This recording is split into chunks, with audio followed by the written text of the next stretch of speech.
Terima kasih. Sayang awak. Kenapa saya bercinta tak pernah nak kekal. Kenapa kau?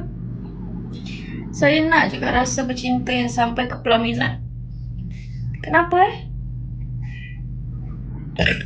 Lepas tu kau tahu Mama suruh saya buat apa? Mama suruh saya mandi bunga. Alhamdulillah. Mama suruh mandi bunga. Suai sangat ke hidup aku ni.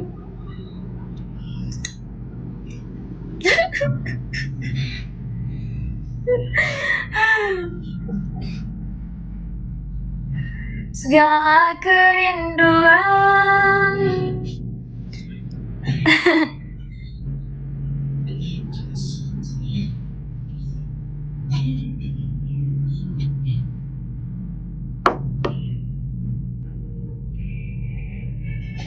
Tahu aku tak tahu aku sebab awak memilih ke bang. Awak beli baju spender semua pun pilih-pilih bang. Lagikan pasangan hidup mestilah pilih-pilih.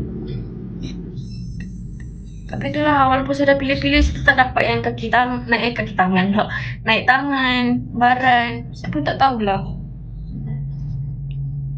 Yang elok semua jauh-jauh. Yang dekat, yang tak elok semua dekat-dekat. Sial lah. Problem lah JB. Ngorok turun, west. Siapa yang tak nak kau je, yang rugi dah je.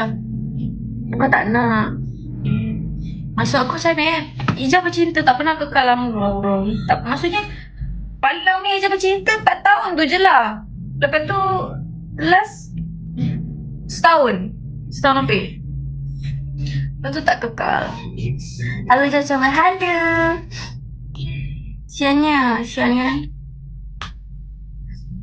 tu saya cakap yang elok perangai elok jauh. Ijaz pula susah kalau jauh. Nak dating susah. Nak manja-manja pun tak boleh. SF kejap pukul 1.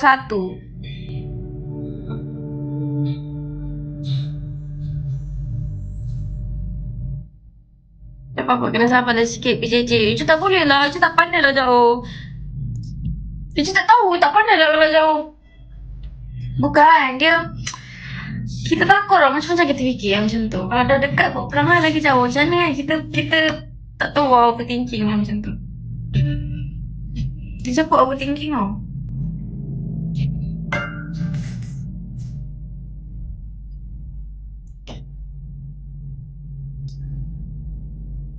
Rindu lah tu, rindu apa pula?